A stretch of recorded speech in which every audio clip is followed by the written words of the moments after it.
فاتحہ۔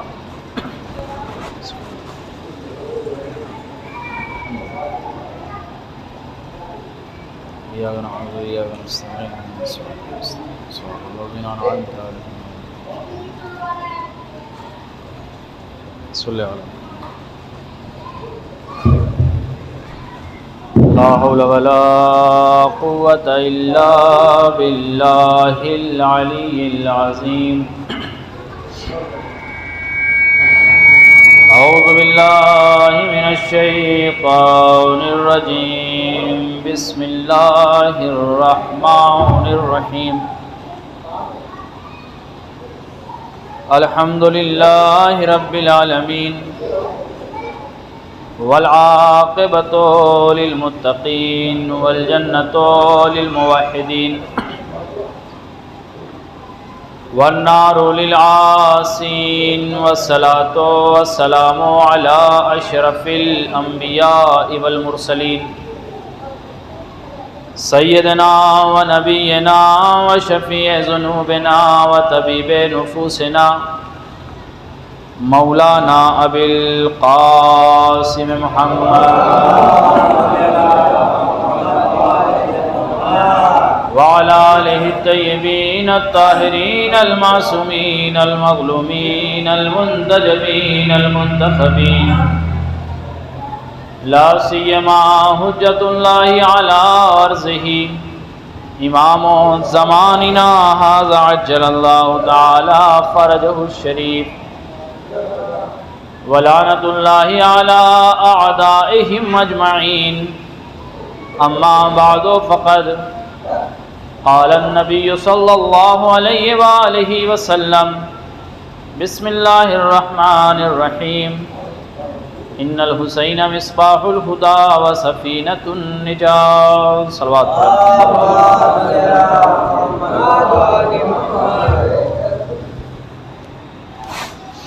ایک اور صلوات پڑھیں محمد وآلہ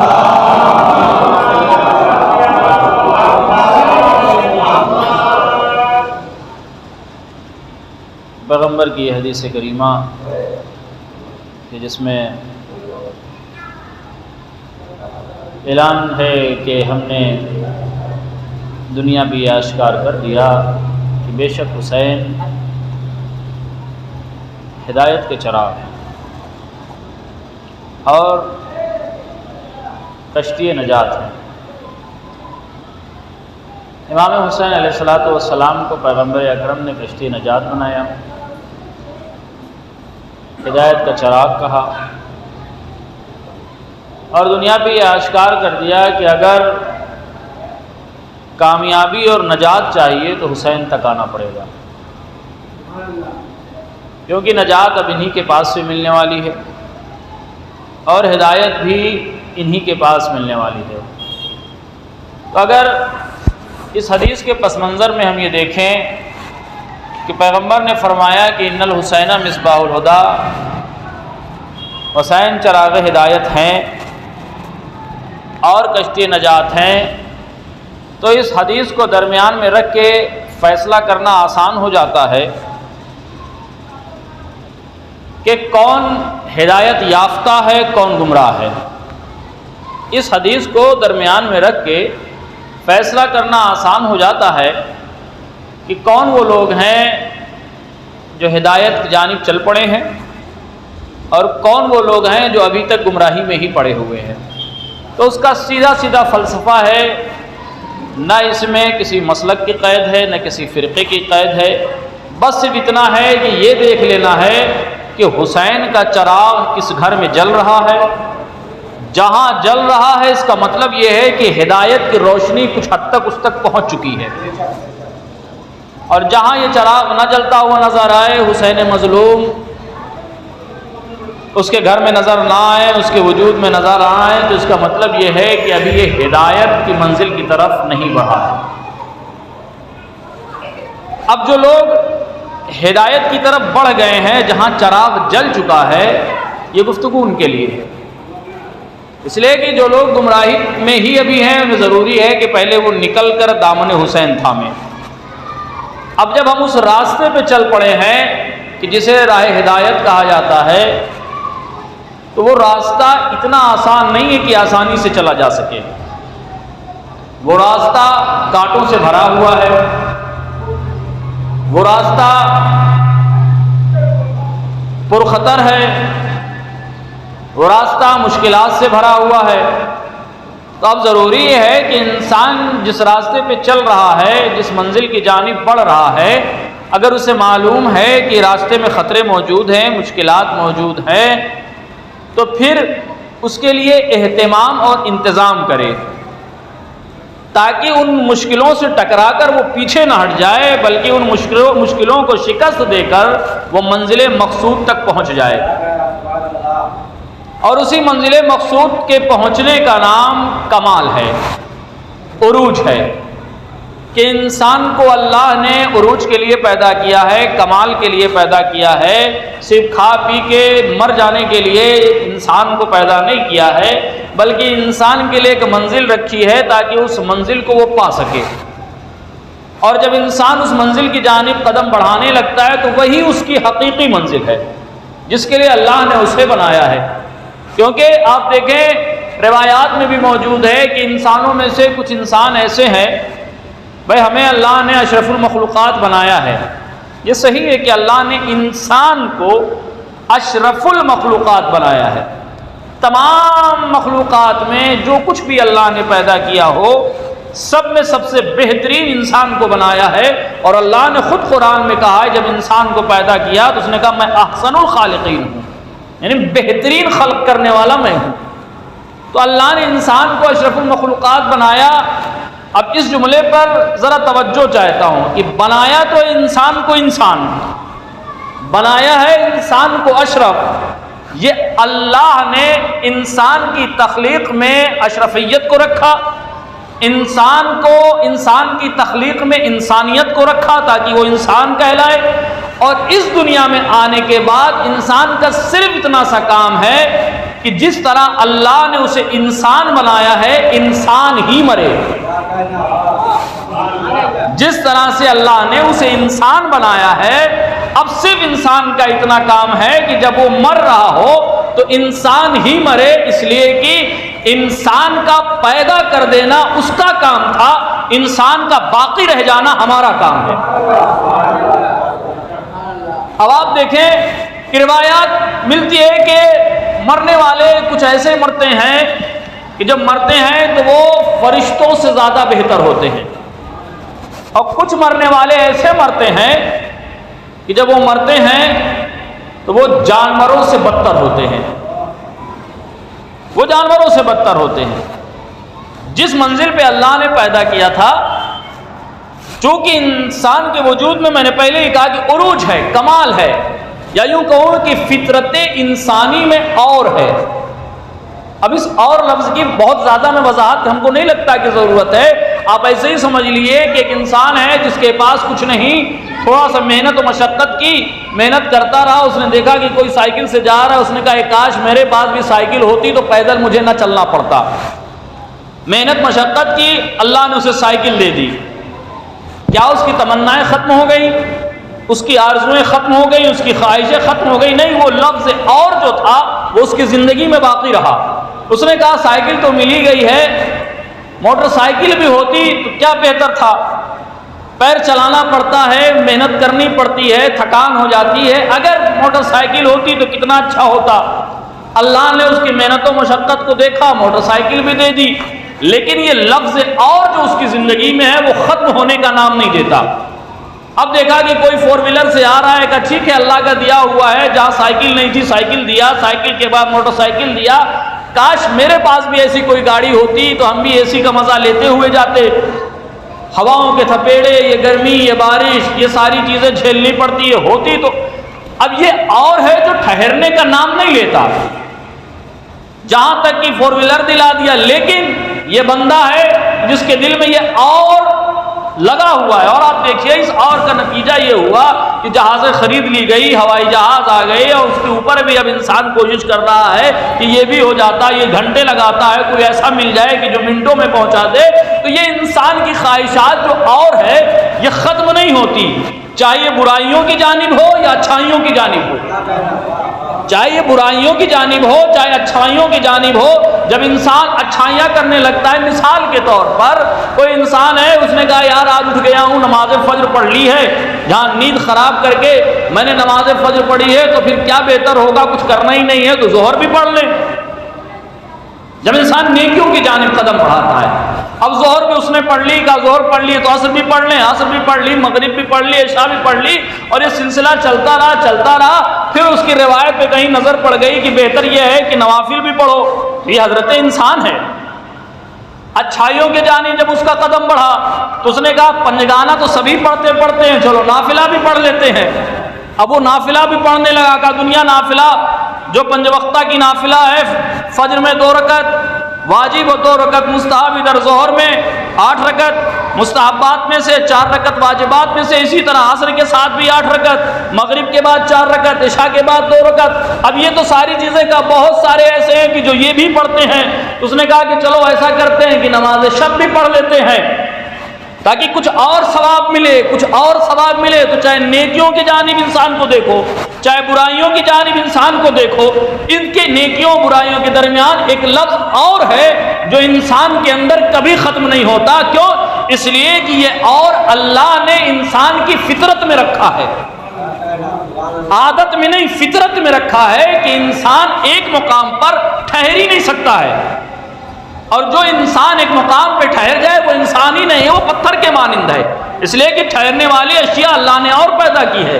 پتھر ہے، اسے جہاں پھینک دیا وہیں پڑا کا پڑا رہ گیا، لیکن انسان میں نمو ہے، انسان اور کی تلاش میں رہتا ہے، اور یہی اور اگر نیکیوں کی جانب بڑھتا چلا جائے تو ایک وقت ایسا آتا ہے کہ فرشتے اس کے سامنے سجدہ کرتے ہوئے نظر آتے ہیں، اور اگر یہی اور برائیوں کی طرف چلا جائے تو وہی انسان بدترین جانوروں سے بھی بدتر ہو جاتا ہے۔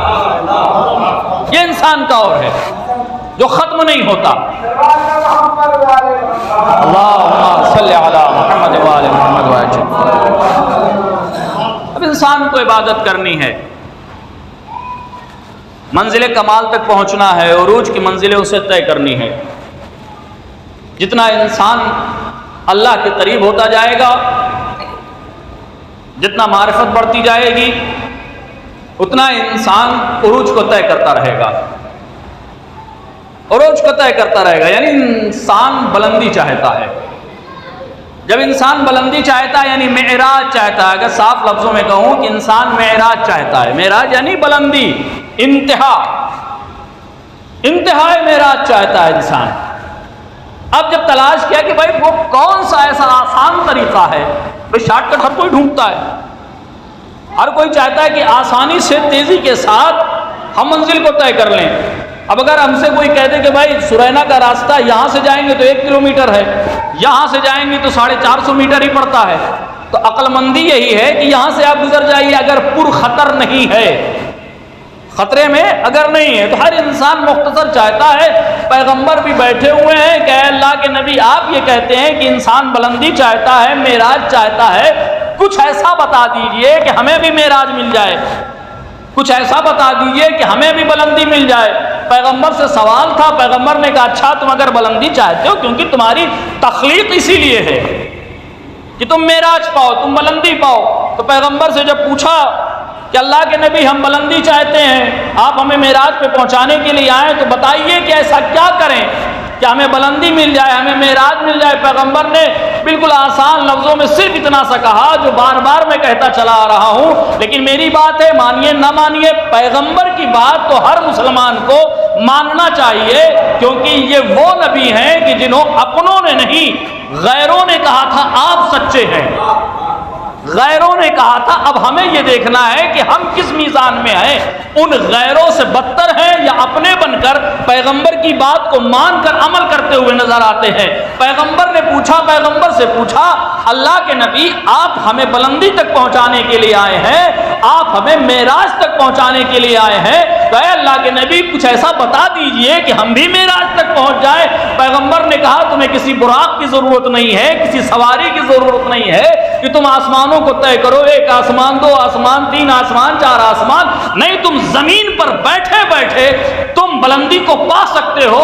اے اللہ کے نبی تو بتائیے ضرور۔ پیغمبر نے صرف اتنا کہا الصلاۃ معراج المومن، کہ اگر تم بلندی چاہتے ہو تو یاد رکھو نماز ہی ایک واحد ایسی شے ہے جو انسان کو بلندی تک پہنچاتی ہے۔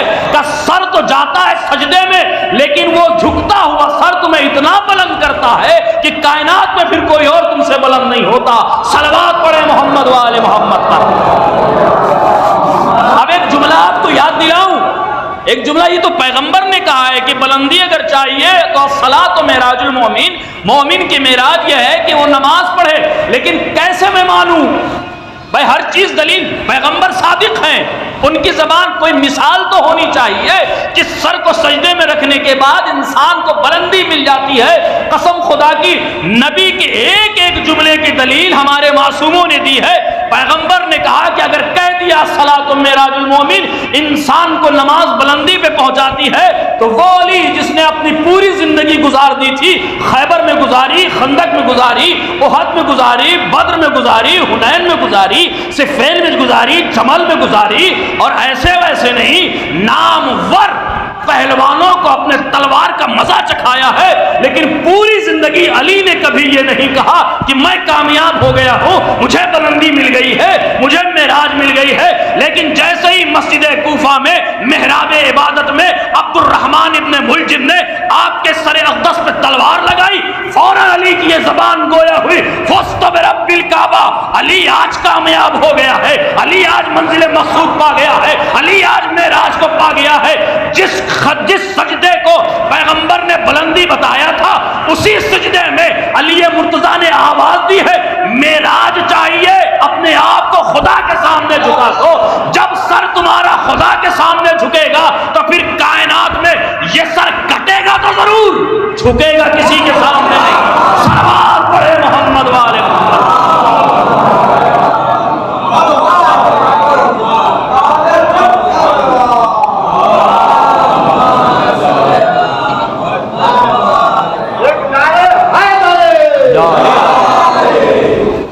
انسان منزل مقصود پہ اگر اسے پانا تو دیکھے ائمہ معصومین علیہ السلام نے جو سیرت ہمیں دی ہے۔ انسان کو معراج چاہیے، تمہیں جہازوں کا سفر نہیں کرنا ہے، تمہیں آسمانوں کو طے نہیں کرنا، زمین پہ بیٹھے بیٹھے تم معراج پا سکتے ہو۔ اس لیے کہ معراج نام ہی ہے اس شے کا کہ انسان اگر بلندی چاہتا ہے تو کائنات کی جو سب سے بلند ہے اس سے اس کا تعلق ہو جائے۔ ظاہری ایک مثال میں دنیا، بہرحال بلا تشبیہ یہ مثال ہے۔ میں یہاں سے کہوں کہ اگر بلا تشبیہ ہے یہ، کیونکہ جو مثال دینا وہ قریب ہے ذہن کو کرنا، ورنہ وہاں کی مثال اور یہاں سے کوئی تعلق نہیں ہے۔ ایک انسان ہمارے درمیان کا، مثال کے طور پر میں صفدر بھائی کو لے لیتا ہوں، ناراض نہ ہوئے کہ میری عادت ہے آپس میں جو ہے مثال لینے کی۔ صفدر بھائی کو موقع مل جائے پردھان منتری مودی جی سے گفتگو کرنے کی، آئیے بلایا آپ کو ملاقات کرنے کے لیے گئے، آپسی ملاقات ہوئی، بہت اچھی ہوئی، تو انہوں نے کہا میں چاہتا ہوں کہ آپ میرے ساتھ 2-4 ہفتے اور گزاریں۔ اب جتنے فوٹو آ رہے ہیں پتہ چلا کہ ساتھ میں پردھان منتری، اب دنیا تلاش کرے گی یہ کون ہے بھائی، یہ کون سا انسان ہے، اتنا بڑا پردھان منتری جہاں جا رہا ہے اپنے ساتھ لیے جا رہا ہے، خود بیٹھ رہا ہے اس کے پہلے کرسی تھما دے رہا ہے کہ بھائی آپ بھی بیٹھو۔ اب بتائیں یہ ایکٹیویٹی اس کی، ابھی تک جس صفدر صاحب کو سرینا میں لوگ جانتے تو ہو سکتا ہے کہ اگر میں آبادی کے اعتبار سے نہیں جانتا، ہو سکتا ہے کہ پورے سرونا میں سے بھی کچھ افراد ایسے جو کہتے ہیں میں جانتا ہی نہیں صفدر صاحب کو ہمیں، لیکن جہاں اگر ایک ہفتہ ٹہل لیے نا تو صرف سرینا ہی نہیں، ہندوستان اور ہندوستان سے باہر لوگ جان جائیں گے کہ یہ کون ہے۔ اب بتائیے کہ جو صفدر صاحب آج جس اسٹیٹس پہ ہیں کل بھی اسی اسٹیٹس پہ رہیں گے؟ نہیں، کیوں؟ اس لیے کہ جو بلند تھا اس سے تعلق ہو گیا ہے، جو بلند تھا اس سے تعلق ہو گیا ہے۔ ہم نے کہا یہ کتنے بڑے بلند ہیں، کتنے بلند ہیں یہ جس سے تعلق ہوا ہے؟ کہ بھیا ہندوستان کے پردھان منتری کا بس، اس سے زیادہ کی کوئی اور حیثیت نہیں ہے۔ بھیا اپنے یہاں کے پردھان منتری ہیں، کسی اور ملک کے نہیں، ایران کے نہیں، امریکہ کے نہیں، یہ اپنے ملک کے پردھان منتری ہیں، پوری دنیا کے نہیں۔ ان سے اگر تعلق ہو جائے جو مادی اعتبار سے ہیں تو یہ بلند ہو جاتے ہیں، لیکن آپ ذرا انصاف کیجئے جو اس کائنات سے بھی بلند ہے، اگر ہمارا تعلق اپنے وقت کے امام سے ہو جائے، اگر ہمارا تعلق ہماری نسبت امام علی سے ہو جائے، اگر ہمارا تعلق رسول سے ہو جائے، سلمان نہ بنتے، ابو ذر کی کوئی حیثیت نہیں تھی، مقدار کی کوئی حیثیت نہیں تھی، لیکن ان کی حیثیت اس لیے ہوئی کہ یہ علی کے دروازے پہ نظر آئے۔ اگر بلندی چاہیے تو ان سے نہیں، اپنے امام سے متصل ہو جاؤ، یہ جتنے بلند ہیں اتنے بلند کر دیں گے۔ صلوات پڑھے محمد والے محمد کا۔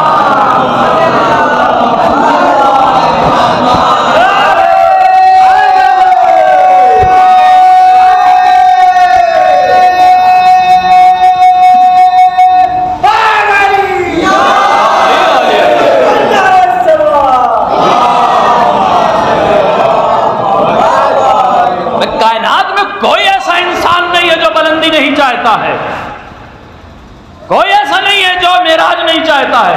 آپ کسی کو چھوٹا سا منصب دے دیجئے، پھر دیکھیے وہ ہل ڈل کر چاہے گا کہ اس سے بڑا والا مجھے مل جائے، چاہے گا اس سے بڑا والا مجھے مل جائے، چاہے وہ پیسے ہی کی لالچ میں کہ بھیا اس منصب پہ ہوں تو 5,000 ملتا ہے، تھوڑا سا اور اونچا اٹھ جاؤں گا تو 8 ملے گا، اور بڑھ جاؤں گا تو 10 ملے گا۔ کرتے ہیں لوگ کوشش کی نہیں، کیونکہ یہ انسان کی فطرت میں ہے، انسان کی فطرت میں ہے، انسان کی عادت نہیں ہے، عادت چھوڑی جا سکتی ہے، فطرت کا ترک کرنا بہت مشکل ہے، بہت مشکل ہے۔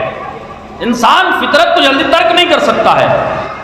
ہاں، فطرت کا تعلق جب انسان سے ہوتا، میں نے کہا کہ دونوں طرف فطرت ہی آواز دیتی ہے، کیونکہ انسان کے اندر اور ہے۔ اب ہمیں یہ دیکھنا ہے کہ اس اور کو کدھر موڑنا ہے۔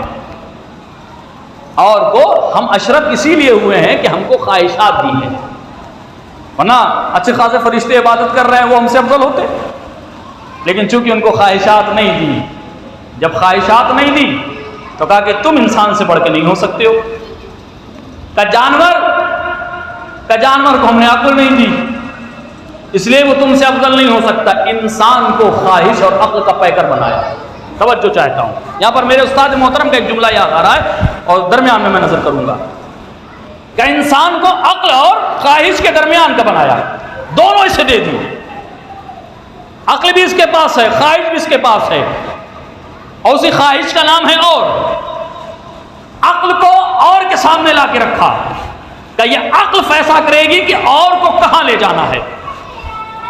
فرشتے کے پاس عقل ہے اور نہیں ہے، جانور کے پاس اور ہے عقل نہیں ہے۔ میں نے اسی خواہش کا ترجمہ اور کیا ہے، جانور کے پاس عقل نہیں ہے اور ہے۔ جانور کیوں ہے؟ توجہ چاہتا ہوں، جانور کیوں ہے؟ راجو بھائی، ایک بکری کو آپ چھوڑ دیجئے، اس کے کان میں سمجھا دیجئے کہ صدر بھائی کے کھیت میں نہیں جانا، مان جائے گی؟ بھائی ہو سکتا ہے کوئی سمجھدار بکری ایسی ہو، لیکن اسے ہرا ہرا جہاں نظر آئے گا، یہ نہیں دیکھے کہ سمجھا کے پڑھا کہ بڑی تگڑی دشمنی چل رہی ہے، جانا نہیں ادھر۔ انہوں نے دیکھا کہ صدفی بھائی کا ہرا ہرا کھیت ہے، چلی گئی وہ۔ اب عقلی اعتبار سے کچھ جانور قسم کے لوگ ہوتے ہیں، لوگوں میں کچھ جانور قسم کے لوگ ہوتے ہیں۔ تو انہوں نے کہا راجو سے ہماری بہت تگڑی دشمنی ہے، خدا نہ خواستہ، تو کہا کہ اچھا ٹھیک ہے، چر لیے تو اسی کا ہاتھ پیر توڑ کے برابر کر دیا۔ یہ انسانوں میں کچھ جانور قسم کے لوگ ہوتے ہیں۔ بھائیو، جانور ہی اسی لیے ہے کہ وہ جہاں پائے چڑھ جائے۔ توجہ چاہتا ہوں، جانور اسی لیے ہے کہ وہ یہ نہ دیکھے کہ اپنے کا ہے کہ پرائے کا ہے، اپنا کھیت ہے یا پڑوسی دشمن کا کھیت ہے۔ نہیں، جانور جہاں اپنا چارہ نظر آئے گا چر لے گا، یہ جانور ہے، یہ جانور ہے۔ انسان کی فطرت میں اللہ نے یہی رکھا ہے کہ اگر یہ کھیت رکھا ہوا ہے، یہ اموال رکھے ہوئے ہیں، دل چاہے تو چل جاؤ، یہ مال رکھا ہوا ہے، اب یہاں کھیت سے تشبیہ مان لیجئے گا، دل چاہے تو کھیت کو چل جاؤ، دل چاہے تو اس لیے چھوڑ دو کہ یہ تمہارا نہیں ہے، کہ اگر تمہاری خواہش نے اس کھیت کو چرنے پہ مجبور کر دیا تو اب تم انسان نہیں رہے بلکہ جانور ہو گئے ہو۔ کیوں؟ اس لیے کہ یہ جانور کی صفت ہے، جہاں دیکھے چر جائے۔ اب ہمیں یہ دیکھنا ہے کہ اموال کو جب ہم حاصل کریں، دین نے مال کو حاصل کرنا منع نہیں کیا۔ توجہ چاہتا ہوں، بعض افراد یہ سوچتے ہیں کہ بھیا جو مل گیا اسی پہ کفایت شعاری ہے، نہیں، دین نے کبھی نہیں روکا کہ آپ امیر نہ بنیے۔ دین غربت کو پسند ہی نہیں کرتا، دین غربت کو پسند نہیں کرتا۔ غربت بہت بڑی وبا ہے انسان کے لیے۔ مثال کے طور پر میں مثال دے دوں آپ کو، آپ نے دیکھا حقیقی ایک ضرورت مند آیا، کہا مولانا صاحب اگر آپ 500 روپے ہمیں دے دیجئے، بچہ بیمار ہے، اس کا علاج ہو جائے گا، مولا حسین آپ کو اس کی اجرت دیں گے۔ دل نے کہا کہ یار حقیقی ضرورت مند ہے، جیب میں ہاتھ ڈالا، پتہ چلا پیسے ہی نہیں۔ ہم نے کہا بھیا معاف کیجیے گا، کیا کروں، میرے پاس تو ہے ہی نہیں بھی کہ میں آپ کو دے سکوں۔ اب آپ بتائیے کہ اگر آپ کے پاس ہوتا 500 1000 2000 روپیہ اور دل آپ کا کہہ رہا ہے کہ دے دیں تو آپ دے دیتے، لیکن آپ اس ایک نیکی سے باز آ گئے۔ دولت نہ ہونے کی بنا پر آپ نیکی بھی نہیں کر سکتے ہیں، اس لیے دولت حاصل کی جائے، بس شریعت بیچ میں آتی کیسے حاصل کی جائے۔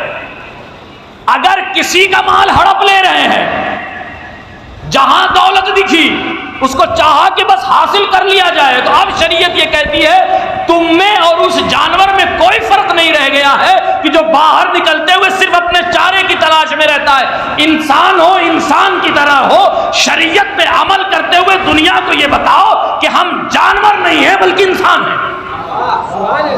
اور انسان کا تقاضا یہ ہے کہ انسان وہ مال حاصل کرے جو اس کے لیے حلال ہے، اس چیز کو نہ حاصل کرنے کی طرف قدم اپنا بڑھائے جو اس کے لیے حرام ہے، تاکہ انسان اور جانور میں ایک فرق رہ جائے۔ ایک صلوات پڑھے محمد والے۔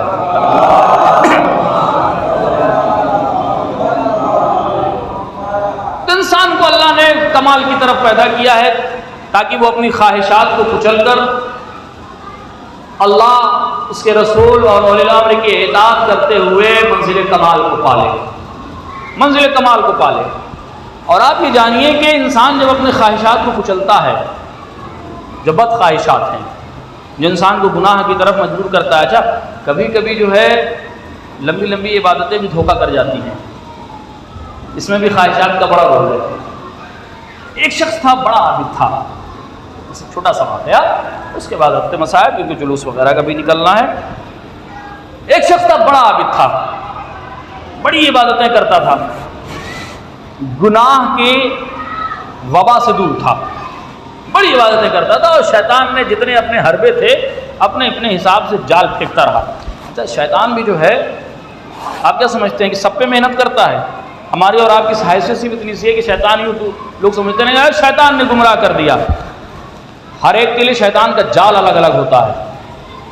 بعض ایسے ہیں جن کے لیے شیطان موٹی موٹی زنجیریں لاتا، پہناتا ہے، کسی طرح کھینچ کے لے جاؤ، اور ہم اور آپ ایسے ہی ہیں، وہ شیطان نے دور سے اشارہ کیا، وہ کھنچتے ہوئے اس کی جانب چلے گئے۔ ایک شخص عابد تھا، زاہد تھا، متقی تھا، پرہیزگار تھا، بڑی عبادتیں کرتا تھا اور لمبی لمبی نمازیں پڑھتا تھا، نماز پڑھتے ہوئے تھکتا ہی نہیں تھا کیونکہ گناہوں سے دور تھا۔ جب انسان گناہوں سے دور رہتا ہے تو عبادت میں لطف آتا ہے، عبادت میں ذائقہ ملتا ہے۔ شیطان، بڑے شیطان نے اپنے گروہ کو، گناہ کبیرہ کتاب میں موجود ہے یہ واقعہ، شیطان نے اپنے گروہ، اپنی ٹولی کو اکٹھا کیا، کہا تم نے بڑے بڑے کام کیے ہوں گے، اس کو دیکھ رہے ہو، ہاں اس کو گمراہ کر سکتے ہو، ٹھیک ہے کر دیں گے، کون سی بڑی بات ہے، بڑے بڑے علماء کو ہم نے گمراہ کر دیا، یہ 4 دن کا عابد، کیسے گمراہ کرو گے؟ گرو نے پوچھا کیسے؟ ایک نے کہا کہ اس کو ہم گناہ کی لذت سے آشنا کرائیں گے۔ کہا کیسے گناہ کی لذت سے آشنا کراؤ گے؟ کہا اس کو ہم شراب کا ذائقہ بتائیں گے، اس کو ہم شراب کا، اب ایک انسان ہے اسے آپ کہیے کہ بھیا آم بڑا میٹھا ہوتا ہے، بڑا ذائقے دار ہوتا ہے، اور کھانے کے بعد وہ عجیب روح تازہ ہو جاتی ہے. جس نے زندگی بھر آم نہ کھایا ہو، آپ لاکھ اپنے حساب سے ذائقہ اسے بتایا کریے، وہ ذائقہ اس کے دل تک نہیں اتر پائے گا جب تک اسے وہ چکھ نہ لے. پھر وہ خود بتائے گا کہ بھائی ذائقہ کیسا ہوتا ہے. تو اس نے کہا تم اسے شراب سے بہکاؤ گے. اس نے کبھی اس شراب کو اپنی زبان پہ رکھا ہی نہیں، ذائقہ جانتا ہی نہیں، اور تم کو ایسے ہی ٹھکرا دے گا. اور الگ الگ سب سے سوال کیا اس نے، بتاؤ تم کیسے گمراہ کرو گے. اچھا، اس واقعے سے ایک نصیحت اور آتی ہے کہ ہمارے پہلے جیسے تھا کہ بڑا جیسے ایام عذاب ہمارے درمیان آتا تھا، بڑے فتاوے آنے شروع ہو جاتے تھے. جب دیکھا کہ دشمنوں نے کہ ان کو شکست نہیں دی جا سکتی ہے فتووں سے، تو انہوں نے کیا کیا، ہمارا ہی لباس پہن لیا. کہا اب ان کا ہی لباس پہن کے ان کو بہکاؤ، ان کی طرح ہو جاؤ. جب ان کی طرح ہو جاؤ گے، ان کو سمجھاؤ گے تو ان کو سمجھ میں آ جائے گی بات. ایک نے بڑھ کے کہا کہ میں اسے بہکا سکتا ہوں. کہا کیسے بہکاؤ گے، اس کو کس طرح سے بہکاؤ گے. کہا اس کی عبادت کے ذریعے سے ہی اسے بہکاؤں گا. آؤ، اس نے تھپ تھپایا پیٹ کا، ہاں بہت خوب، تم بہکا سکتے ہو، جاؤ اسے بہکاؤ. مسجد میں پہنچ گیا. شیطان مسجد جاتا ہے کہ نہیں جاتا ہے؟ شیطان مسجد جاتا ہے، شیطان ہی مسجد جاتا ہے، آپ جان جانیے. مندر اندر نہیں جاتا ہے شیطان، اور دیگر مقامات پہ نہیں جاتا کہ شراب کے اڈے پہ آپ کو ملے، فلاں جگہ پہ ملے، یہاں ملے، وہاں ملے. یہ کام شیطان کا نہیں ہے. اگر آپ اپنے اعتبار سے دیکھیں تو شیطان آپ کو کہیں عزا خانے کے قریب مل جائے گا، کسی امام بارگاہ کے قریب مل جائے گا، کسی مسجد کے قریب مل جائے گا، کیونکہ بہکایا ہی اسے جاتا ہے جو بہکا نہ ہو. بہکے کو بہکانے کا کوئی مطلب ہی نہیں. اور اس نے کہا میں بہکاؤں گا. مسجد پہنچ گیا. مسجد کا پہنچنا تھا، اس نے دیکھا کہ نماز پڑھ رہے ہیں، انہیں کے بغل میں مصلی اس نے بچھا دیا اور نماز پڑھنا شروع کر دی. اس نے بعض روایتوں سے یہاں تک ثابت ہے کہ شیطان آج بھی نماز پڑھتا ہے، لیکن چونکہ اسے ایک حکم پروردگار کو نہ ماننے کی وجہ سے تو شیطان رہ گیا اور نماز پڑھنا شروع کر دیا. اس نے یہ بھی پڑھ رہے ہیں، وہ بھی پڑھ رہے ہیں. ایک وقت ایسا آیا کہ عابد صاحب تھک گئے اور نیند کا غلبہ ان پہ آنے لگا. لیکن انہوں نے دیکھا کہ یار یہ جب سے آیا ہے نماز پہ نماز، نماز پہ نماز، نماز پہ نماز پڑھتا ہی چلا جا رہا. یہ بیٹھ گئے بھائی صاحب، ان کی نماز ختم ہو تو ان سے پوچھے بھائی وہ کون سا آپ جو ہے کاجو بادام کھاتے ہیں کہ پیر تھکتا ہی نہیں آپ کا. جیسے ان کی نماز تمام ہوئی کہ بھیا ذرا سنیے، اس نے پھر اللہ اکبر، پھر نماز شروع کر دی. پھر نماز کا ختم ہونے کا انتظار کر رہا ہے. یہ گناہ کبیرہ میں یہ واقعہ موجود ہے، میں اپنی جانب سے نہیں کچھ بیان کر رہا ہوں، کتاب بھی میرے پاس یہی موجود ہے، دیکھنا چاہیے دیکھ لیجیے گا. اور پھر اس نے نماز شروع کر دی. جیسے ہی نماز تمام ہوئی پھر وہ کہتا ہے بھیا ذرا سنیے تو صحیح. اس نے نظر انداز کر دیا. اچھا، یہ بہترین ایک طریقہ ہوتا ہے کہ اگر کسی کو بہت زیادہ اپنے طرف متوجہ کرنا ہو تو اس کو آپ نظر انداز کرتے جائیے. جب تیسری بار یہ واقعہ سنیے، کیا بات ہے بھائی نماز پڑھنے دو. ٹھیک ہے آپ نماز پڑھیں، بس اتنا بتا دیجیے کہ میں بھی نماز پڑھ رہا تھا، آپ بھی نماز پڑھ رہے تھے، میں تھک گیا، نیند آ رہی ہے اور میں دیکھ رہا ہوں آپ اسی پھرتی کے ساتھ، اسی اسپیڈ کے ساتھ نماز پڑھے چلے جا رہے ہیں، ذرا کچھ ہم کو بھی بتائیے تاکہ ہم بھی آپ کا ساتھ دیں. کہا اچھا یہ بات ہے تو سنو، میں کیوں نہیں تھکتا نماز پڑھتے ہوئے. کہا کیوں؟ کہا تم نے کبھی کوئی گناہ کیا ہے؟ کہا نہیں. یہی وجہ تو ہے کہ تم تھک جاتے ہو، یہی تو سب سے بڑی وجہ ہے کہ تم تھک جاتے ہو. کہ جب تک تم گناہ نہیں کرو گے اس کے بعد توبہ کی لذت تمہیں نہیں ملے گی، تب تک تم ایسے ہی تھکتے رہو گے. کہ پھر کیا کروں؟ کہ ایسا کرو، جاؤ گناہ کرو، گناہ کر کے آؤ، پھر اس کے بعد دیکھنا تمہیں عبادت میں کتنا لطف آئے گا. چونکہ وہ عبادت کا شوقین تھا، عبادت کرنا ہے. اچھا ٹھیک ہے، اگر ایسی بات ہے کہ گناہ کرنے کے بعد انسان اللہ کی بہت عبادت کرتا ہے، بہت عبادت کرتا ہے، پھر تھکتا نہیں ہے، اس نے سمجھا دیا کہ جب توبہ کرو گے تم ڈر رہے گا کہ اللہ پتہ نہ معاف کرے نہ کرے تو اور زیادہ تم عبادت کرو گے، پھر نہیں تھکنے والے ہو تم. کہ پھر کیا کریں؟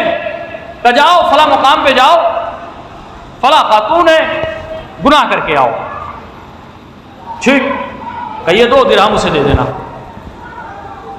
خود اس نے 2 درہم دیا. کا دینا، اس کے بعد آنا، پھر دیکھنا کتنا تمہیں لطف ملے گا عبادت میں. یہ چلے اچھا مشہور تھے، عابد، زاہد، متقی، پرہیزگار. اب پوچھتے پاچھتے تو لوگوں نے کہا بھائی ہو سکتا ہے حضور کوئی بعض نصیحت کرنے جا رہے ہیں. لوگوں نے بتا دیا، گئے 2 درہم سے تھمایا، گناہ کا ارادہ کیا، دروازہ بند کر دیا. اس خاتون نے بھائی دروازہ کیوں بند کر رہے ہو؟ اس کا تو پیشہ ہی تھا، دروازہ کیوں بند کر رہے ہو؟ کہ اس لیے بند کر رہے ہو تاکہ کوئی دیکھنے نہ پائے. بس یہی جملہ اس کی ہدایت کے لیے کافی تھا، کہ کوئی دیکھنے نہ پائے. وہ خاتون کہتی ہے تم دنیا سے ڈر رہے ہو، اپنے خدا سے نہیں ڈرتے؟ کہ تم دنیا سے ڈر رہے ہو، اپنے خدا سے نہیں ڈرتے؟ وہ شخص کہتا ہے کہ میں چاہتا ہوں کہ اپنے خدا سے زیادہ قریب ہوں، اسی لیے تمہارے پاس آیا ہوں. کیا مطلب؟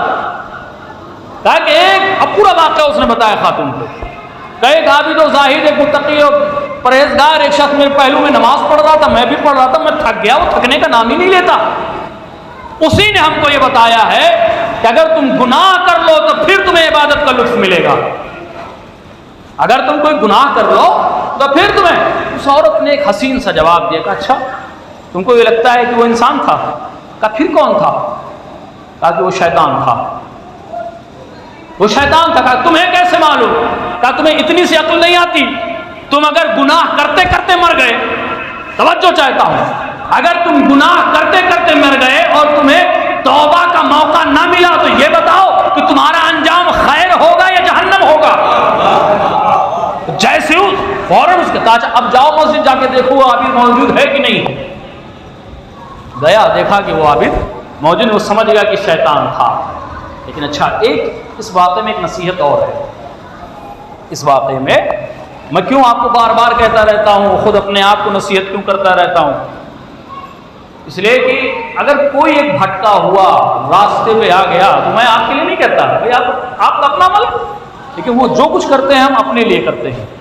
ایک اگر کوئی بھٹکا ہوا، مثال کے طور پر ابھی میں ایک مثال دے دوں کہ خمس ماشاء اللہ سے بیان ہو ہی رہا تھا 3-4 دن سے. اچھا اس کے پہلے بھی بیان کیا تھا، اس سال بھی چند افراد یہیں سے نکلے اور خمس نکالنا شروع کر دیا تھا. ابھی اس مجلسوں کے دوران ماشاءاللہ سے پھر اللہ نے توفیق دی اور چند لوگ آگے بڑھے، انہوں نے خمس نکالنا شروع کیا. اب یہ بتائیے یہ نیک کام انہوں نے جو کیا ہے میری وجہ سے، اس میں ثواب کا حقدار ہوں کہ نہیں؟ حقدار ہوں. جیسے ہی اس نے یہ بتایا جاؤ دیکھو عابد ہے کہ نہیں ہے، یہ ادھر آئے عابد نہیں ہے، ان کو اطمینان ہو گیا کہ شیطان تھا. اس نے نصیحت کر دی. وہ خاتون کون تھی مولانا؟ کوئی عابد زاہد، کوئی متقی پرہیزگار، ایک گنہگار تھی. ایک گنہگار تھی، ایک عابد و زاہد کو جو گناہ کرنے آئی تھی اس پر امر بالمعروف کیا کہ دیکھو گناہ سے باز آ جاؤ. ادھر وہ ادھر گیا، ادھر عورت کی آنکھ بند ہو گئی، اس دنیا سے چلی گئی، اس دنیا سے چلی گئی. صبح کے وقت اس کے دروازے پر لکھا ہوا تھا اس کی تدفین کرو، اسے غسل دو، اسے کفن پہناؤ، یہ میرے بہشت کی خاتون ہے. لوگ شک میں، اتنی بڑی گنہگار. 3 دن تک اس کا جنازہ ویسے ہی پڑا رہا، کسی کی ہمت نہیں ہوئی کہ اسے غسل و کفن دے. جناب موسیٰ کو وحی ہوتی، موسیٰ جاؤ میری ایک کنیز ہے، اسے غسل دلاؤ، کفن دلاؤ، اسے پہناؤ، اسے دفن کرو. اندازہ لگایا آپ نے؟ ایک انسان جس نے خواہشات نفس کی پیروی کرتے ہوئے گناہ کرنا چاہتا تھا اسے روکا تو اللہ کو یہ ادا اتنی پسند آئی کہ اس کے پچھلے گناہ کو معاف کر کے اس کے لیے جنت کو رکھ دیا گیا ہے. تو ذرا اندازہ لگائیں کہ جو انسان روک رہا ہے اگر اسے اتنا ثواب ملتا ہے تو جو انسان گناہوں سے رک جائے پھر اسے کتنا ثواب ملے گا. صلوات پڑھیں محمد والے محمد.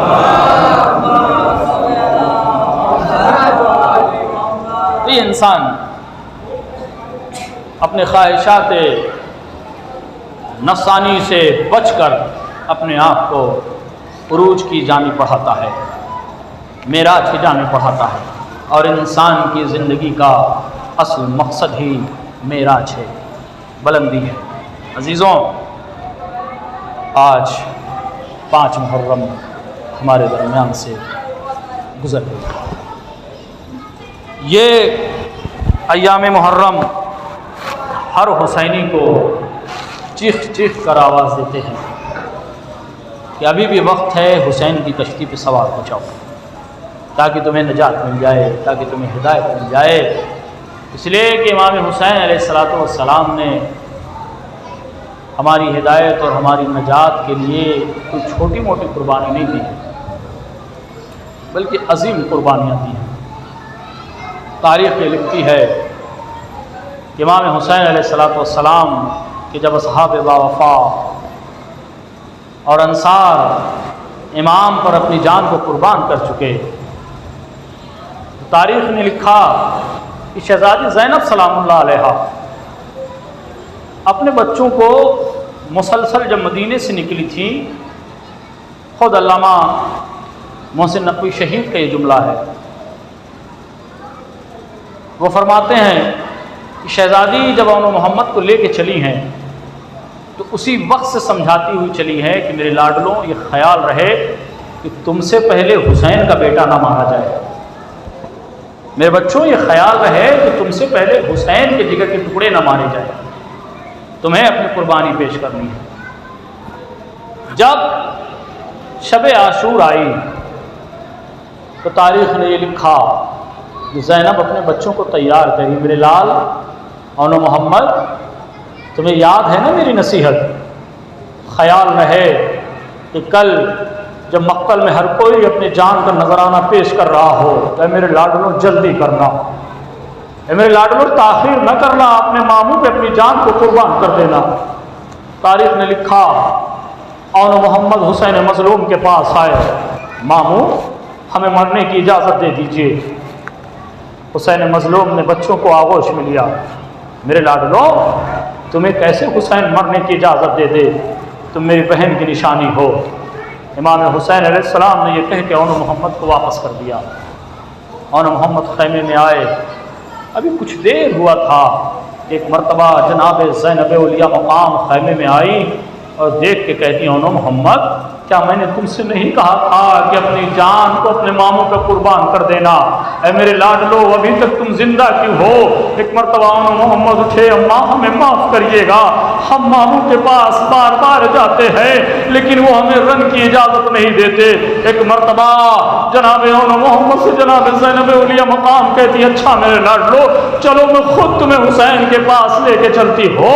ایک مرتبہ انو محمد آگے آگے ہے، جناب زینب اولیاء مقام ہے، تاریخ نے لکھا ہے کہ خیمے سے نکلنا چاہتی ہے، وہ حسین جن کی نگاہیں زینب کے خیمے کی جانب ہمیشہ ہوا کرتی تھی، پردے کو اٹھتا ہوا دیکھا، کیا دیکھا کہ شہزادی نکلنا چاہتی ہے، مسرت کو فوراً چھوڑ دیا، آواز دی زینب وہی ٹھہر جاؤ، حسین خود چل کے آ رہا ہے۔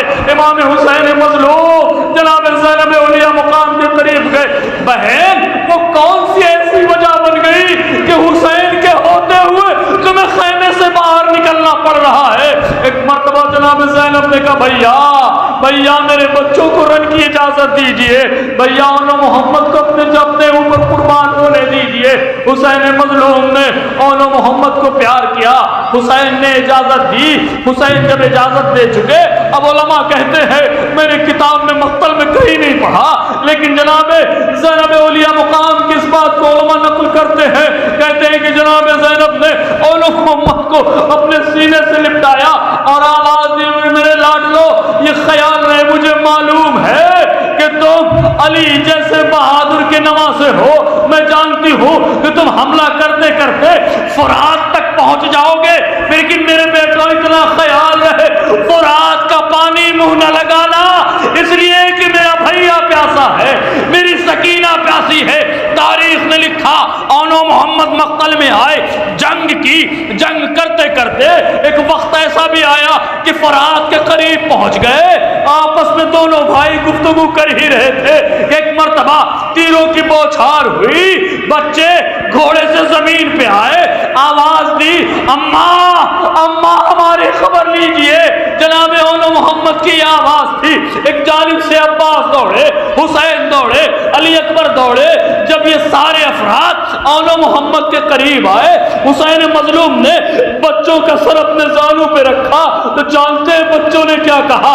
بس صرف اتنا کہا اے مامو جان اماں سے کہہ دیجئے گا کہ ہم فرات تک تو آ گئے تھے لیکن آپ کی وصیت پہ عمل کیا ہے، اے اماں ہم نے پانی کو ہونٹوں تک نہ آنے دیا، یہ کہہ کے روح قبض اسی سے پرواز ہوئی۔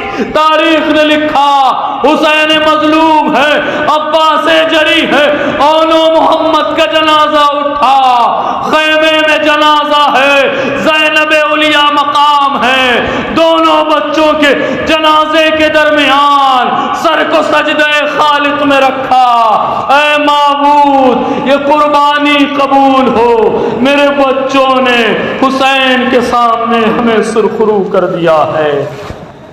سیدانیوں نے ماتم کیا۔ الا لعنت اللہ القوم الظالمین، رضا بقضائہ و تسلیما لامرہ، وسيعلم الذين ظلموا أي منقلب ينقلبون۔ ہمارے الہ محمد وآل محمد کا واسطہ ہماری مختصر سی عزا کو قبول فرما، ہمارے الہ محمد وآل محمد کا واسطہ ہمارے آنسوؤں کو رومال سیدہ میں جگہ عنایت فرما، ہمارے الہ محمد وآل محمد کا واسطہ ہمارے آنسوؤں کو ہماری نجات کا ذریعہ قرار فرما، ہمارے الہ محمد وآل محمد کا واسطہ ہمیں راہ حسینی پر چلنے، اس پر گامزن رہنے کی توفیق عطا فرما، ہمارے الہ محمد وآل محمد کا واسطہ ہمارے مولا ہمارے آقا کو ہم سے راضی و خوشنود فرما، ہمارے الہ محمد وآل محمد کا واسطہ ہمارے سید و سردار کے ظہور میں تعجیل فرما، ہمیں ان کے عوان و انصار میں شمار فرما۔ اللہم تقبل منا انکا انت السمیع العلیم، ماتم حسین۔